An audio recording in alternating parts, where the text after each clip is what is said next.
नमस्कार, मी राहुल कुलकर्णी. ही जी सगळी टीम आहे ना, ही लगानची टीम आहे. आणि लगानच्या टीमनं भारतासाठी ब्रिटिशांच्या विरोधामध्ये ती जी काही लढाई केली ती तुम्ही बघितली. यांची काही गुजरात्यांच्या बरोबर लढाई नाही आहे, ते फक्त त्यांचे व्यावसायिक प्रतिस्पर्धी आहे. शिवाजी महाराजांचा संदर्भ कुठे आला तर शिवाजी महाराजांच्या विचाराच्या प्रेरणेनं ही सगळी मंडळी वाटचाल करतात. जेव्हा आम्ही एक ही नो योर कंपनीसारखी उद्योग व्यवसायाला वाहिलेली एक मोठी सिरीज करतो आहे, तर त्याच्यामध्ये मराठा एंटरप्रेन्योर असोसिएशन ही मंडळी आमच्याशी अप्रोच झाली आणि त्यांनी सांगितलं की त्यांनी जात घटक म्हणून आपल्याच समाज बांधवांना एकत्रित करून व्यवसाय सुरू करण्याच्या दृष्टीनं किंवा आहे तो व्यवसाय वृद्धी करण्याच्या दृष्टीनं चांगली मोमेंट हाताशी घेतली आहे. त्यांचं पुण्यामध्ये ह्या फेब्रुवारी महिन्याच्या अखेरीला एक्झिबिशन पण आहे. 50,000 कोटीचा वगैरे व्यवसाय करतात ती मंडळी एकत्रित म्हणून.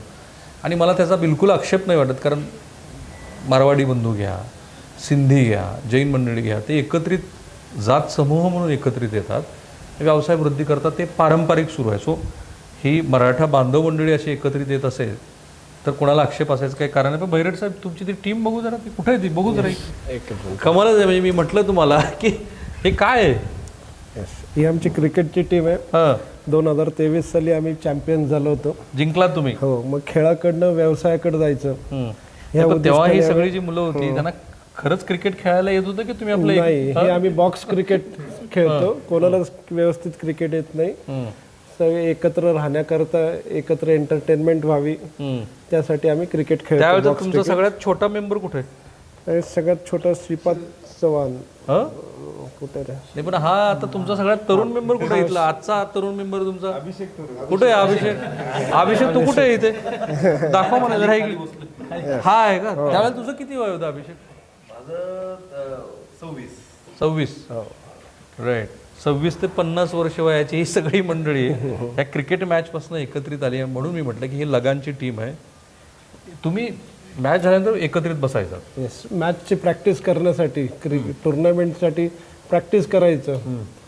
त्या प्रॅक्टिसमधून काही असं विशेष वेगळं काही घडत नाही, पण एकत्र येतो. प्रॅक्टिस झाली की कुठंतरी जेवायला जातो. जेवण झालं की गप्पा मारत बसतो रात्री 2-3 वाजेपर्यंत. त्या गप्पातून, त्या चर्चेतून हे सगळं उभं राहिलेलं. पहिल्यांदा सुचलं कोणाला की आपण असं काहीतरी व्यवसाय करायला हवा? हे असं सगळेच एकमेकांच्या व्यवसायाबद्दल विचारायचे आणि सगळ्यांना काहीतरी करूयात, एकत्र येऊन करूयात, पुढे जाऊयात या हिशोबाने झालं. मग प्रत्येकाने आपापले व्यवसाय सांगत गेले. त्यात एका ह्यांचा व्यवसाय बघायला आम्ही फलटणला गेलो. साखर कारखाना. हो, ह्यांचा हाच व्यवसाय होता. हे अगोदर तिथं काम करायचे पार्टनरशिपमध्ये. त्यांचं बघायला आम्ही तिकडे गेलो. सगळ्यांना वाटलं की हे छान दिसतंय, मोठ्याच्या मोठं आहे व्यवसाय. आणि ह्यांनी प्रोजेक्शन्सही चांगल्या दाखवल्या, दिसल्या. चला म्हटलं करूयात सगळ्यांनी. कल्पना सुचली. हो, कल्पना सुचली. सगळ्या गोष्टी जुळून आल्या, जुळवल्या सुद्धा. भरपूर लोकांनी आम्हाला साथ दिली. आमच्या MEAच्या अध्यक्षांनी आम्हाला फायनान्शियली हेल्प पण केली. जस्ट एक म्हणलं, आप्पा जरा एक 50 लाख रुपये पाहिजेत. त्यांनी असेच पाठवून दिले. हो, आमचे अरुण आप्पा निमन. त्यांनी जस्ट फोन केला, आप्पा जरा असे 50 लाख कमी पडतात, पाठवता का? लगेच पाठवले. पुढच्या अर्धा-पाऊण तासात त्यांनी पैसे पाठवले होते. एक मिनिट. आणि हे मराठा एंटरप्रेन्योर संघटनेचं एक काम जे महाराष्ट्राला माहिती नाही ते मी आता तुम्हाला सांगतो. मध्ये ज्या वेळेला पूरग्रस्तांसाठी मदत जमा करायची ठरली, ह्या मंडळींनी थोडी की नाही 1 कोटी रुपयाची निधी जमा केला, संकलित केला. त्यांना असं वाटलं की ह्या निधीचं खरोखर नीट लोकांपर्यंत वाटप व्हायला हवं. काय करायला पाहिजे? मग गायी देऊ शकतो का आपण? त्या गायी देण्याचं ठरलं. त्यासाठी त्यांनी पशुसंवर्धन विभागाशी संपर्क साधला. त्यांच्याकडनंच यादी घेतली, त्यांच्याकडनंच गायीची निवड केली आणि ह्या सगळ्या मंडळींनी मिळून त्या 1 कोटी रुपयाच्या गायी दिल्या. पण तुमच्या टीममधली वन ऑफ द स्ट्रेंथ माहिती आहे हे CA आहे. हो, बिकॉज ही नोज एव्हरीथिंग. इकडे या जरा तुम्ही. आणि मी तुम्हाला व्यवसाय त्यांचा दाखवणार आहे, अर्थात फॅक्टरी पण दाखवणार आहे. असं आहे, तुम्ही CA आहात. रॅन्डमली तर आपण काही ठरवत नाही. काही प्रोजेक्ट रिपोर्ट वगैरे बनवले की नाही? मग हो, आता जो नाही, सुरुवातीला स्टार्टिंगला जेव्हा आम्ही भेटायचो, आम्ही जेव्हा जसं साहेबांनी सांगितलं की आमच्या प्रॅक्टिस सेशन झालं की आम्ही 1-2 तास आम्ही जेव्हा डिनरला बसायचो, तर प्रत्येकाने पहिल्यांदा आम्ही अॅनलाइज केली की प्रत्येकाचा व्यवसाय काय. म्हणजे आमचं एकदा डिस्कशन फॅमिली बॅकग्राऊंड काय कोणाचं, ते ह्यातले जे आमचे 11 जण आहेत आमच्यातले, त्यातले सगळे जवळपास फर्स्ट जनरेशन म्हणजे 11च लोक घेतली तुम्ही? नाही, टोटल 14 जण होती. त्यातले 11 जण आमच्या टीम ह्या कंपनीमध्ये आले आणि ह्यातले लिटरली 11 जणांचीच टीम झाली. नाही, 14 जणांची टीम होते. सुरुवातीला 14ची होती. क्रिकेटची 14 जणांची टीम होती, त्याच्यातून 11 जण ह्या म्हणजे रिझर्व्ह प्लेअर तुमचे 3 थोडेसे बाजूला सर. त्यामध्ये 2 टीम होत्या, एक लेजंड आणि एक रेग्युलर. म्हणजे आम्ही जे लेजंड आहेत ते आम्ही अबव 45 तुम्ही खऱ्या अर्थाने लेजंड आहे. अबव 45 आम्ही तिघं झालोय. आणि फाईन. मग तुम्ही एक कल्पना आली की आपण एक असा व्यवसाय, तो व्यवसाय दाखवणार आहे, मी त्यांची फॅक्टरी पण दाखवणार आहे.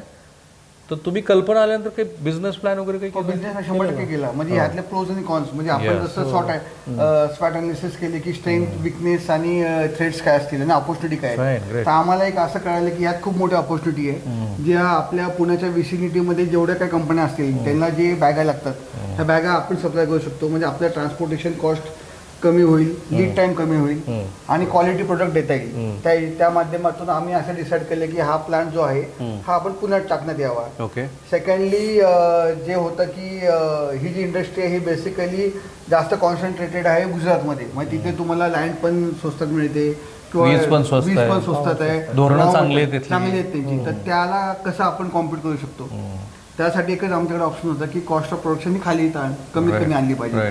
मग त्यासाठी आम्ही नाही, पण खूप हे तर नंतरची गोष्ट आहे. पण आधी तर भांडवल जमा करायला लागेल. भांडवलसाठी काय केलं की एक आम्ही अप्रॉक्सिमेटली कॉस्ट काढली.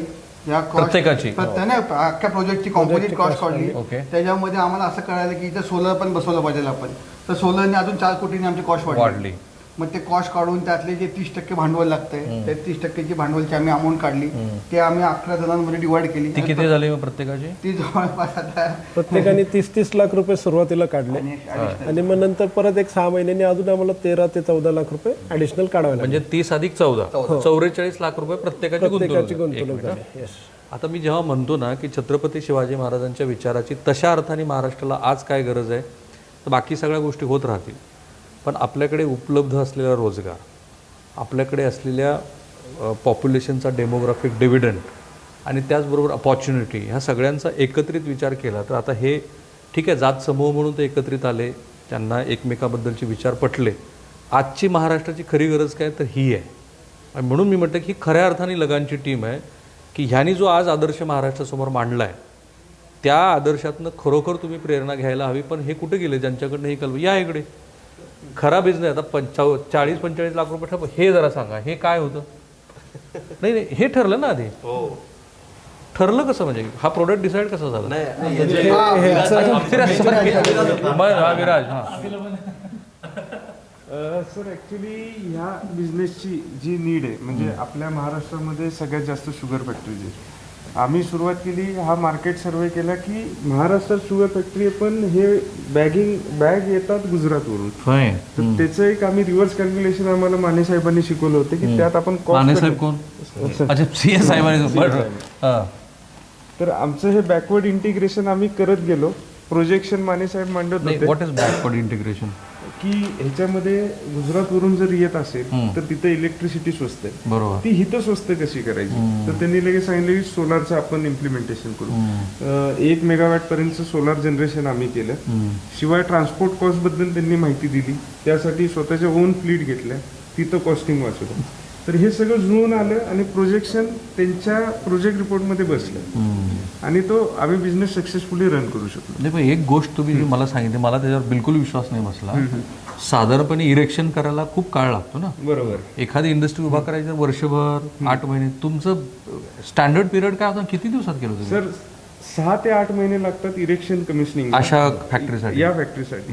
आज आम्ही आवर्जून सांगू शकतो की आम्ही 16 दिवसात हा इरेक्शन कमिशनिंग करून प्रोडक्शन चालू केलं. हे इम्पॉसिबल आहे असं बऱ्याच प्रेक्षकांना वाटेल. नाही सर, आम्हाला दादांसारखी साथ, माने साहेबांसारखं प्रोजेक्शन असेल आणि काय हो तुम्ही केलं कसं? आम्ही आमच्या बँकेचं डिस्बर्समेंट लेटर, पहिलं डिस्बर्समेंट दाखवू शकतो. आधी तुम्ही डिस्बर्स, हां, आम्ही पहिलं डिस्बर्समेंटची तारीख दाखवू शकतो आणि आमची इनॉग्रेशनची तारीख दाखवू शकतो. तुम्ही असं म्हणत आहात की जे अत्यंत अविश्वसनीय वाटेल लोकांना, केवळ 16 दिवसात इरेक्शन झाली, कंपनी तयार झाली. Yes sir. आणि कितव्या दिवशी प्रोडक्शन सुरू झालं? 28व्या दिवशी आमची पहिला डिस्पॅच इथून निघाला. विथ इनवॉइस डेटवर आम्ही दाखवू शकतो. तुमच्यापैकी कोणाचा नंबर दिला तर महाराष्ट्राला काही हरकत नाही, कारण खूप फोन येतील. श्रीपाद या इकडे. Be ready to receive number of phone calls. Number सांगा बरं तुमचा. 9764709709. फाईन. आता तुम्हाला नंबर दिलाच आहे, ह्यांना फोन करा. माझा प्रयत्न एवढाच आहे की ह्याच्यात तुम्ही प्रेरणा घ्या. 28 दिवसामध्ये तयार झालेली पहिली मी फॅक्टरी बघतोय, तर त्याच्यात आधी सुरुवात आपण हे करू की हे सगळ्यात मोठी साईज किती असते आपली? साधारण सर 48 काढूया का ह्याला? जरा बघा. हां. ही तुमची सगळ्यात मोठी साईज मोठी साईज आहे. स्टार ग्रुप घोडावत साहेबांचा कोल्हापूरचा संजय घोडावत साहेब. संजय घोडावत. ही साईज सगळ्यात मोठी. ह्याच्यामध्ये DOC आपण म्हणतो, जे पशुखाद्य आहे. हा त्याच्यासाठी कोंबड्यांसाठी. रॉ मटेरियलचं पॅकेजिंग ह्याच्यात होतं. ओके. ही साईज किती आहे म्हणा तुम्ही? ही 48 इंचेस आहे. ओके. आणि नंबर ऑफ साईज आपण किती बनवतो? आपल्याकडे स्टँडर्ड बघितलं तर 20 इंचेस पासून 48 इंचेस पर्यंत आपण करतो. आणि कुठल्या कुठल्या व्यवसायासाठी ते चालतं? त्याच्यामध्ये शुगर आलं, sugar packaging, cattle feed, poultry feed, त्याच्यानंतर फर्टिलायझर आणि आम्ही एक आता CPVC pipes. पाईप फिटिंग म्हणजे या बघूया जरा ते पण. साध्या पोत्याचाच व्यवसाय आहे. आत्ता 35 कोटी त्यांचा टर्नओव्हर आहे. ब्रेक इव्हन आलेलं नाही. पाण्याचं अजून आलेलं नाही ब्रेक इव्हन. ब्रेक इव्हन आलेलं आहे, payback बाकी आहे. बायबॅक ब्रेक इव्हन आले, बायबॅक बाकी आहे, पेबॅक बाकी आहे. निघायची बाकी आहे. Correct. आणि त्यांची इच्छा आहे की प्रत्येकाला किमान 4-5 लाख रुपये तरी महिन्याला मासिक मिळाले पाहिजेत. ही चांगलीच तुमची अपेक्षा आहे. आणि एम्प्लॉईची इच्छा नाही आम्हाला मिळणार आहे, त्या दृष्टीने आम्ही प्लॅन केलेलं आहे. आणि सध्या एम्प्लॉईज आहे तुमच्याकडे 135. ही सगळ्यात छोटी साईज आहे. ही सगळ्यात छोटी साईज.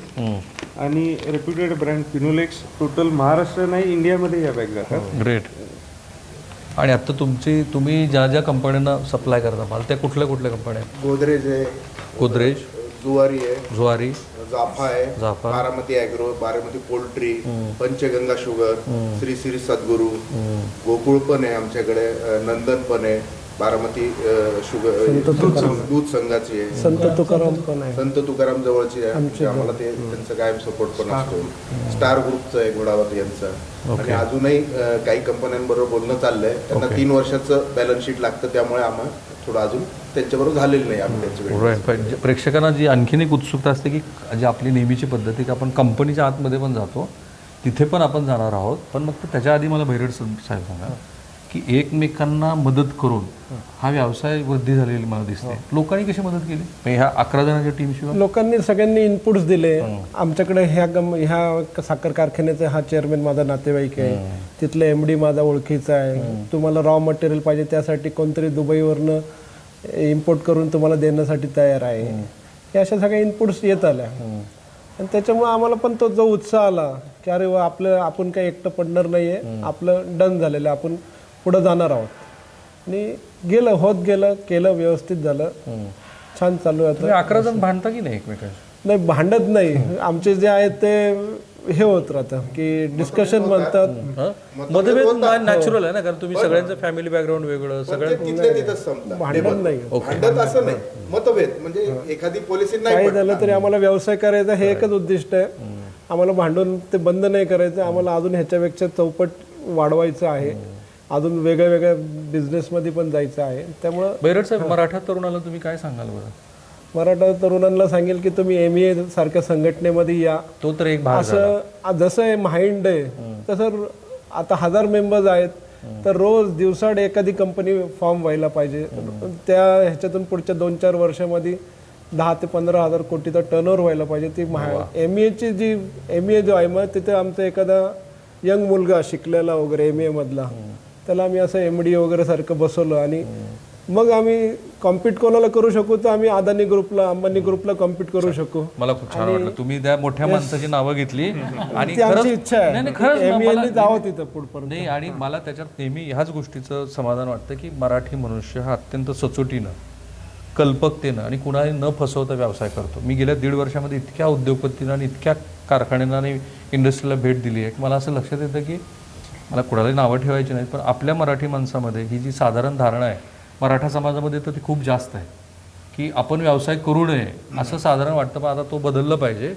नाही सर, पण एक सांगू की आपल्या मराठी लोकांना, जगाला, आपल्या बाहेरच्या जगाला आपल्या मराठी लोकांपासून, मराठा लोकांपासून त्यांचा जो प्रामाणिकपणा आहे बाहेरच्या जगासाठी, म्हणजे आपल्या सगळ्यांचा बाहेरच्या जगात जो प्रामाणिकपणा आहे तो त्या जगाला हवा आहे, जो त्या जगाला दुसरीकडे कुठं मिळत नाही.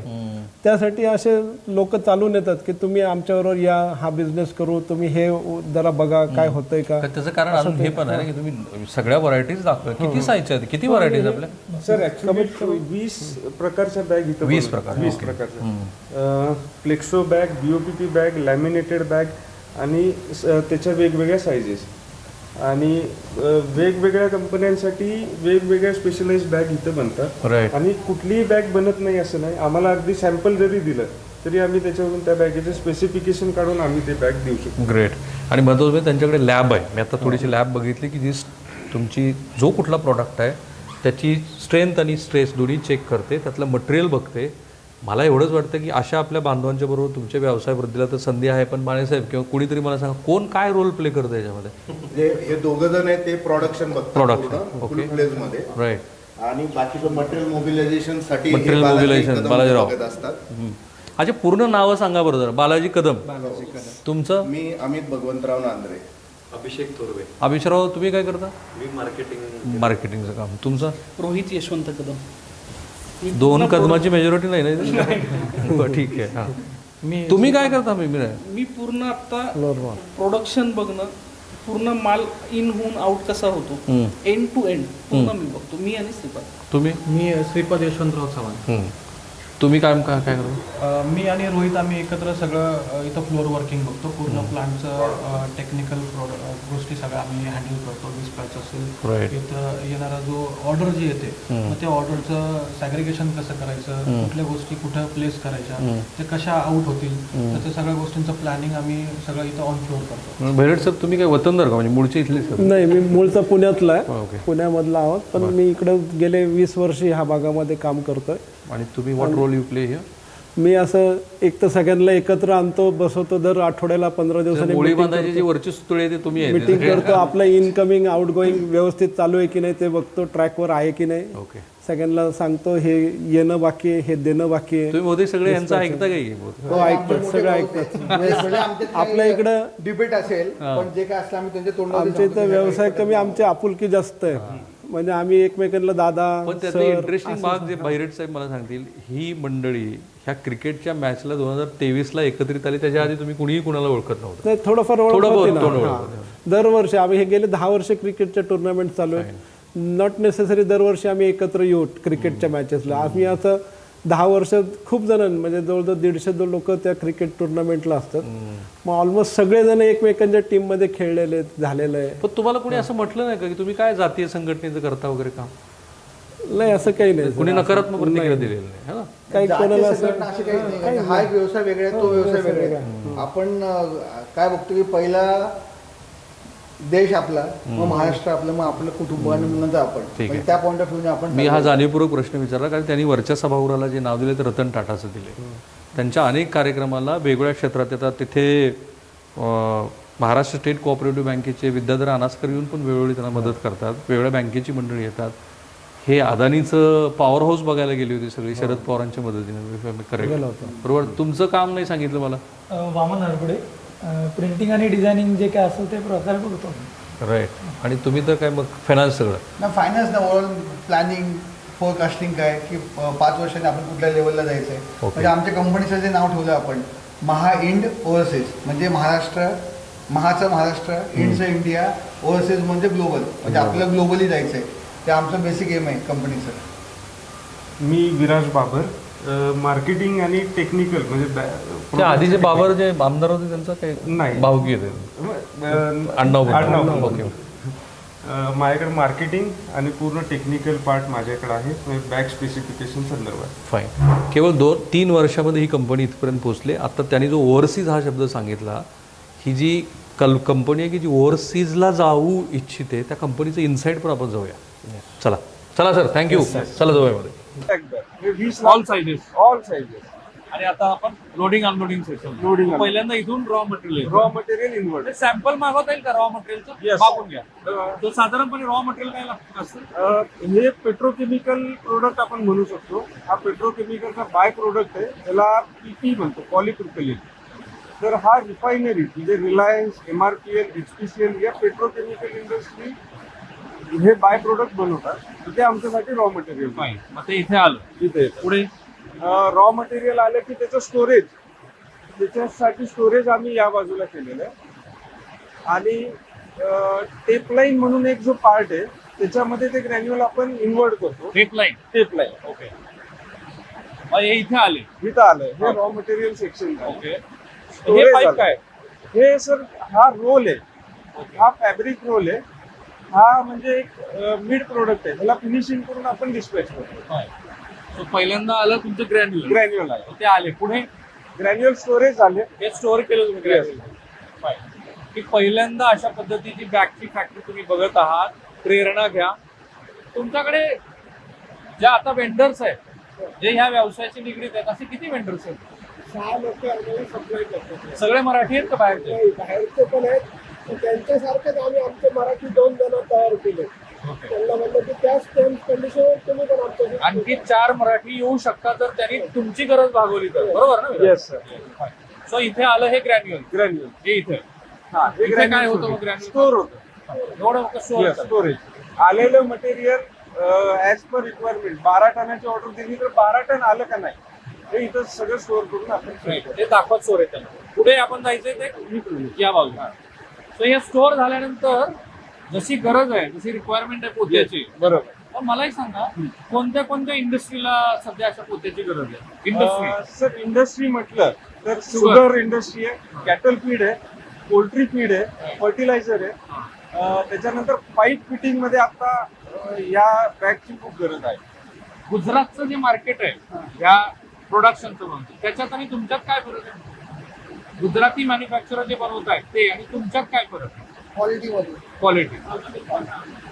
प्रामाणिकपणा तो तर आता मी सांगतो. मिक्सिंग करावं. गुजरातवाले मिक्सिंग करतात. आपण मिक्सिंग कसलं मिक्सिंग?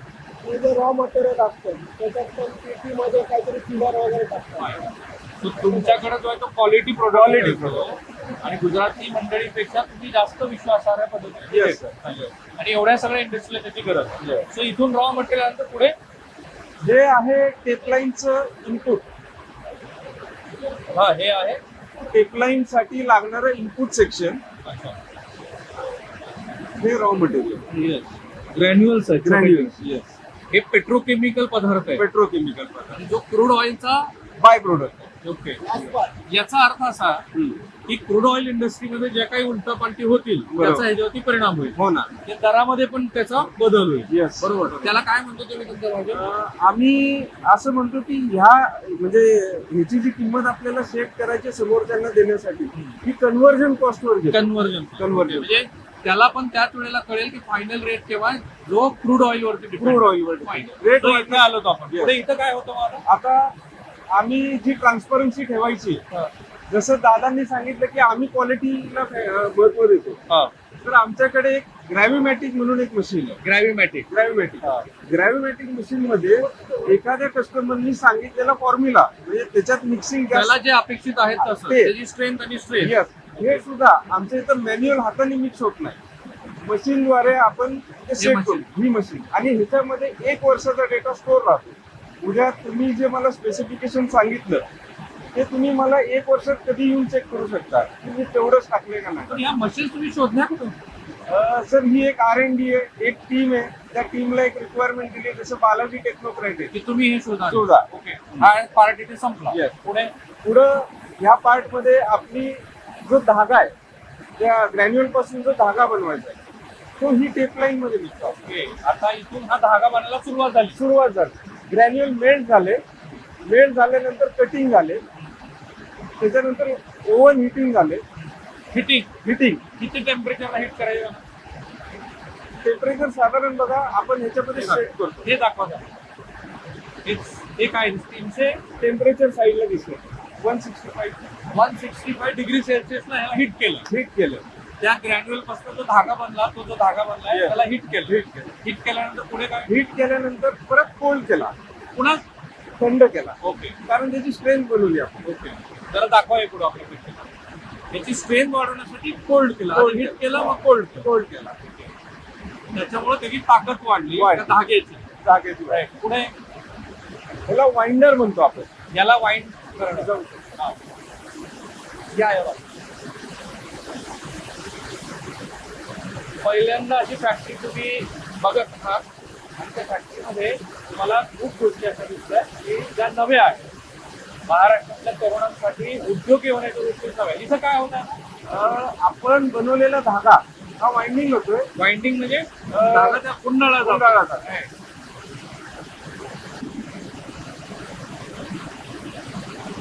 हा ऍज पर रिक्वायरमेंट. त्याची गरज पडते.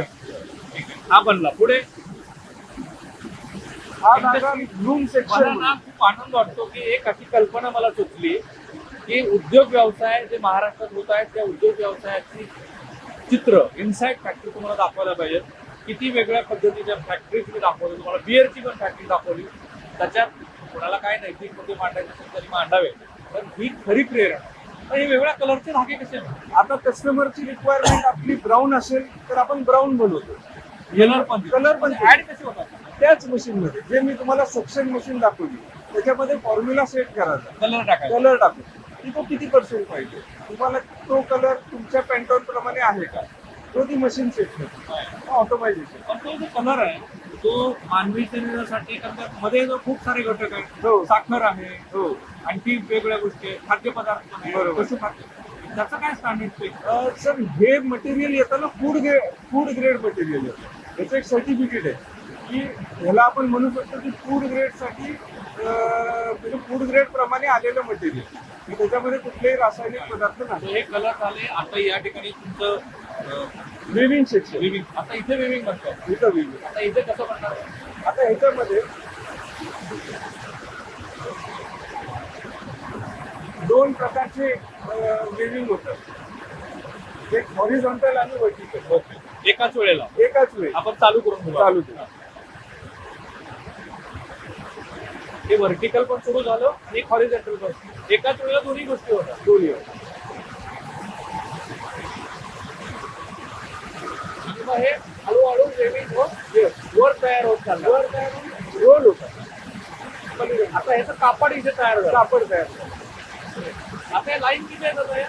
टोटल 30 लाईन आहे. 30 30 लाईन. या 30 लाईन वर जे ऑपरेटर आहे ती मराठी मुलं नसणार. Actually machine is from Kanpur. याचं ट्रेनिंग सेंटर कानपूरला आहे. तर त्या कानपूरमधून जे ट्रेनिंग घेऊन येतात ती लोक इथं ऑपरेटर म्हणून. तर आता काही मराठी मुलांनी बघितलं, येस, त्यांना असं वाटतं की मला हे शिकायचं आहे. करू शकतो सर. साधारण पगार काय ऑपरेटरला? ऑपरेटर आमच्या इथं साधारण 18,000 पासून 36,000 पर्यंत पगार. 18 ते 36,000. किती तासाचे आर्स आहेत? 8 तासाचा. सो इथे ही 30 लाईन वरती हा कापड तयार झालं. Yes. पुढे हा कापड इथं स्टोअर झाला. पूर्ण पूर्ण तयार झालेलं कापड आहे. रोल आउट होत Roll out. रोलिंग होत चाललं. साधारणपणे कुठल्याही साखर उद्योगामध्ये तुम्ही अशा पद्धतीचे पिशव्या पोते बघितले. अच्छा मला एक सांगा, हे जे वेगळे मॉल्स आहेत, रिलायन्स असेल, महिंद्राचे पण बदल्या काळामध्ये होते, यांच्यासाठीचं जे छोटे छोटे पॅकेजिंग लागतं बरोबर. ते आपण बनवत नाही का? बनवतो ना. आपण युनिट 2 ज्यासाठी केले आता आता नवीन केलं जे केले ते फक्त 1 kg 2 kg 5 kg पॅकेजिंगचे युनिट आपण केले. की जो तुम्हाला मॉल्स आणि याच्यासाठी देतात. येस. माने साहेब, सीए कुठे गेले तुमचं? सीए साहेब,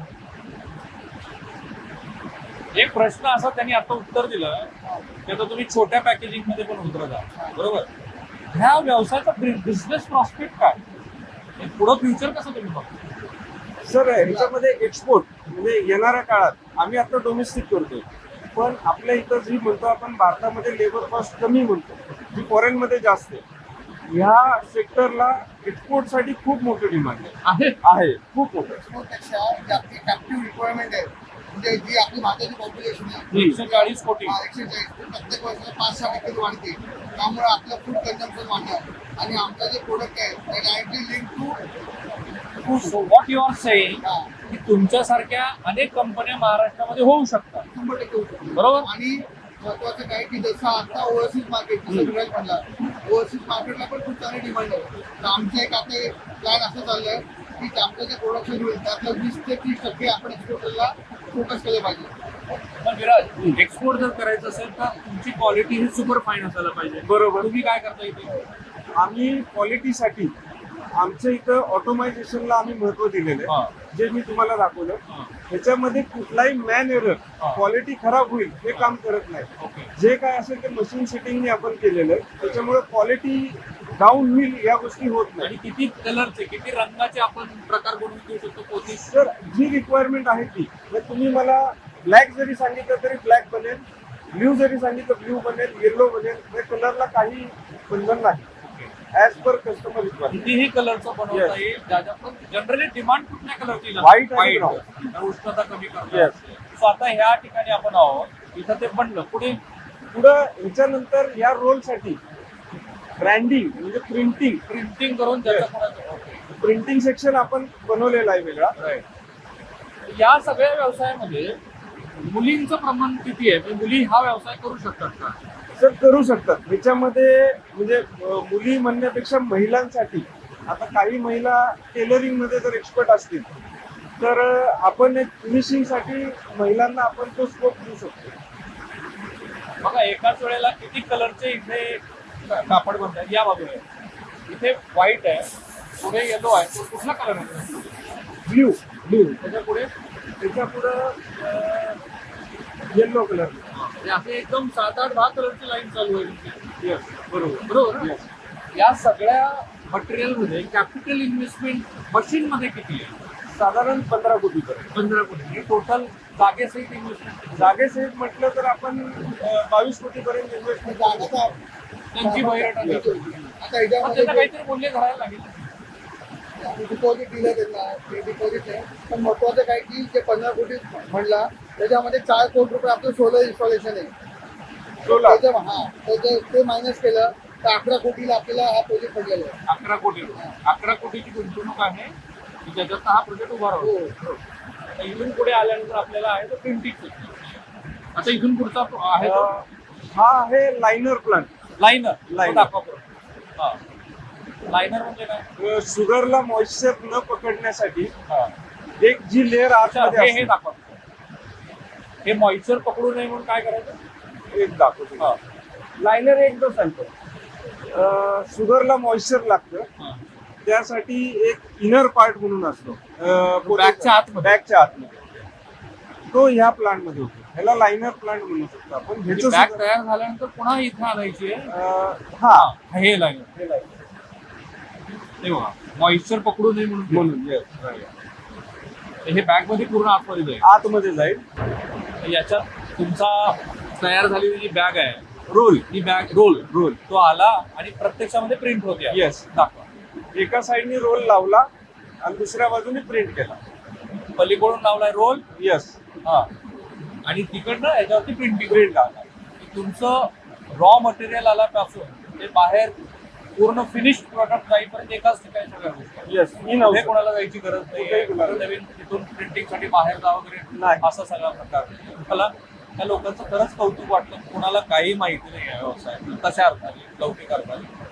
त्याच्यानंतर त्यांना ही कल्पना सुचली क्रिकेट मॅच खेळताना आणि त्या मॅच मधलं हे आत्ताचं जे दृश्य रूप दिसतं किती मोठी, किती बैरेट साहेब किती जागा आहे?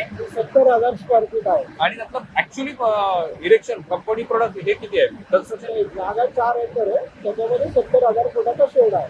ओके. 70,000 मोठं. सो इथे प्रिंट तयार झाली. प्रिंट झाली. विराज हे जे आहे ते आता बॅग कटिंग सेक्शन. आता ही आमची क्वालिटी टीम आहे. ही दरवेळी मॉनिटरिंग करत असते की आपण केलेलं जे आहे म्हणजे त्याची स्ट्रेंथ बरोबर आली का, त्याचं सगळं स्पेसिफिकेशन बरोबर आहे का, किती प्रत्येक क्वांटिटी. बॅच जी आहे तुमची त्या Yes. प्रत्येक बॅचचं इथं Yes. नोंदी करायची. ते FDA ला वगैरे कळवावं लागतं ना? BIS म्हणून आहे, ब्युरो ऑफ इंडियन स्टँडर्ड. त्याचं रजिस्ट्रेशन आम्ही केलेलं आहे आणि त्या नॉर्म्स नुसार आम्ही चालतो. ते 9,000 वगैरे अजून पोहोचलेलं आहे ते. ISO आहे. ISO नाही. ISO मध्ये. आणि हे तुमचं आता फायनली ही आहे मॅन्युअल स्टेज. आता ऑटोमॅटिक बॅग कटिंग सेक्शन काय आहे. होतं? इकडे दाखवा तुषार, हे दाखवा. हे काय होतं? हे इनर लाइनर इन्सर्ट होते बॅगेमध्ये. हा, तो जो तुम्हाला हा. मॉइश्चर साठीचा भाग होता येस. तो कसा होतो बघा जरा. दाखवा. हे घेतली एक काय पंचगंगा शुगर फॅक्टरीची बॅग आहे. ही सगळी मुलं आली कुठून? ही सर ट्रेंड पर्सन आहे. UP वरून आलेली आहेत, झारखंड वरून आलेली आहेत, बिहार वरून आलेली आहेत. ग्रेट. आणि मग आता फायनली आता हे ऍक्च्युअल मध्ये बॅग इथं कट होती आणि इथं फिनिशिंगला जाते आणि फायनल स्टेजला पॅकिंगला जाते, बेल पॅकिंगला. हा एक फोटो तुम्ही घेऊ शकता. हे काय होतं हे बॅग बॅग कट होती. सर हे दाखवा. हा रोल लावला, प्रिंटेड रोल, आणि इथं ऑटोमॅटिक कटिंग झालं. हे इथं सुद्धा मॅन्युअल वर्क नाही सर. त्याच्यात ॲटोमायझेशन किती टक्के आहे? 80% ऑटोमॅटिक आहे. 80% ऑटोमॅटिक. मलाही आनंद वाटतो की अशा पद्धतीच्या कल्पनांना प्रत्यक्षात मूर्त रूप येतं आणि ते मूर्त रूप इथपर्यंत पोहोचतं की ज्याच्यातनं इतक्या लोकांना रोजगार मिळतो आहे, इतका मोठा टर्नओव्हर होत आहे, बिझनेस प्रॉस्पेक्ट पण त्याच्यात दिसत आहे. तर फायनली आपण त्यांचं जे डिस्पॅच आहे त्या डिस्पॅचमध्ये पण जाऊ. फायनल प्रोडक्ट आहे की भाई मेरे फिनोलेक्स. वा. क्रिकेटच्या मॅच पासून ते फिनोलेक्सच्या बॅग पर्यंत मलाच आनंद वाटला तुमच्या फॅक्टरीला व्हिजिट करून. हॅपी. खरोखरच इंटरेस्टिंग आहे. काय कल्पनेला रूप दिलं. किती प्रकारच्या बॅग आहेत बघायच्या. तर ही बारामती ॲग्रो. हे बारामती ॲग्रो, फिनोलेक्स, हे अजून बारामती ॲग्रो. साधारणपणे मराठी माणसाचा एकमेकांना मदत करण्याचा दृष्टिकोन कसा असतो? करतात. तिथं काही जातीभीतीचा संदर्भ नाही.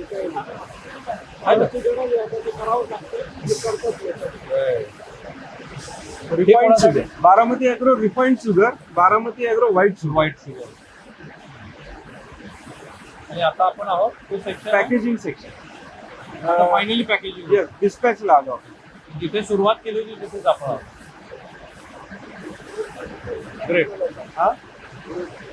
थांबूया आपण इथे. ज्या पद्धतीनं मी तुम्हाला उद्योग व्यवसायाची एक मालिकाच दाखवतोय, त्या मालिकेचा माझा प्रयत्न असा आहे की तुम्हालाही कल्पना सुचाव्या. जे लोक आम्हाला अप्रोच झाले त्याच्यातलं दी बेस्ट महाराष्ट्राच्या हिताचं ते दाखवण्याचा प्रयत्न आहे. मला ह्या सगळ्या टीमचं खरोखर कौतुक वाटलं की वेगवेगळ्या घरात जन्मलेली, ज्यांची अपब्रिंगिंग जी सगळ्यांची वेगळी आहे. प्रत्येक जास्तीत जास्त शिक्षण काय तुमच्या टीममध्ये? हे CSI कडून. आता मी IT मध्ये होतो. तुम्ही IT मध्ये MBA केलं, त्यानंतर SAP केलं, SAP केलं. आणि बाकीच्यांचं शिक्षण साधारण बाकीच्यांचं ऍक्च्युली सगळे वेल एज्युकेटेड. म्हणजे दादा स्वतः सिव्हिल इंजिनिअरिंग केलेलं. पायनियर तुमचा सिव्हिल. त्याचं MBA डिग्री करतो. डबल ग्रॅज्युएट आहे, हा डबल इंजिनियर आहे.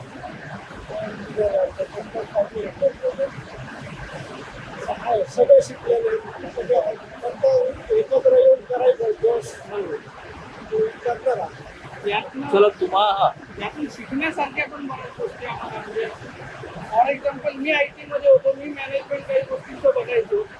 तिथं आल्यानंतर मी मेहनत किती करतो आणि मी वेळ किती देतो, ह्याच्यापेक्षा मी या गोष्टीचं प्लॅनिंग किती करतो ह्याच्यावर हा सगळा खेळ डिपेंड आहे. हे शिकलो मी आज. प्लॅनिंग चांगलं असेल तर तुमचं कुठलंही वर्क असू दे हे सक्सेसफुल होणार म्हणजे होणारच. अपयश याचं काही कारण नाही. या नोटवरती थांबूया. Thank you so much. तुम्हा सगळ्या मंडळींचं बघूया.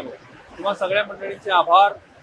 या मालिकेतला MBAच्या वतीनंच आमच्याकडे अप्रोच झाल्यानंतर यातले 5 भाग आम्ही करणार आहोत निवडक, आणि त्याच्यानंतर मग उर्वरित भागाकडे आम्ही जाऊया. कारण ही खरी महाराष्ट्राची गरज आहे. राजकारण चालू राहतं, ते काही संपणार नाहीये. समाजातले वेगळे प्रश्न तेही चालू राहतात, पण सोल्युशन पण दिलं पाहिजे. This is the best solution, one of the best solution. आणि अशा खूप साऱ्या गोष्टी. मी फ्रान्सला पण जाणार आहे, मी अमेरिकेमध्ये पण जाणार आहे, मी दुबईला पण जाणार आहे. जगातल्या सगळ्या कोपऱ्यात 129 देशामध्ये मराठी मनुष्य पोहोचलाय, उद्योग व्यवसाय करतोय. दुबईमध्ये एका गृहस्थाची 32,000 कोटी रुपयाची फॅक्टरी आहे, ती पण तुम्हाला मी दाखवणार. तो या मालिकेबद्दल तुमचं मत सांगा. या कशा अर्थाने जात समूह म्हणून जरी ते एकत्रित आले असले तरी ही जी युनिक कॉन्सेप्ट त्यांनी मांडली त्याच्याबद्दल तुमचे मुद्दे सांगा. काही पॉईंट्स असतील तर त्या व्हिडिओच्या कमेंट बॉक्समध्ये तुम्ही जरूर सांगा. थांबूया आपण. थँक्यू, धन्यवाद, आभारी आहे.